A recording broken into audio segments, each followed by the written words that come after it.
Magandang umaga guys. Ayan po, kung makikita nyo, ang laki ng isda. Ang lalaki ng mga alimasag. Ngayon pong araw yan, kakahuli lang po ng mga isda dito po sa amin, sa barangay namin. And grabe po talaga.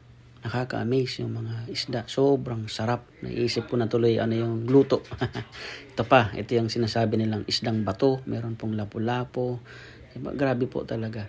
Talagang pag nakita mo, matatakam ka kasi alam mo na yun, nakikita mo na kung ano yung luto na gusto mo, di ba? Yung mga paborito mo. Yan po, tinatawag po itong surahan, isdang bato.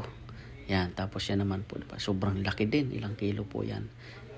Ngayong araw lang po, nahuli lahat yan. Yan. So makikita po ninyo, no? Iba't ibang isda. Yan, ito po, isa sa mga nagustuhan ko. Sobrang laki. Umabot po ito ng 3 kilo or 4. Kaya since nagustuhan ko, sabi ko bibilhin ko na rin.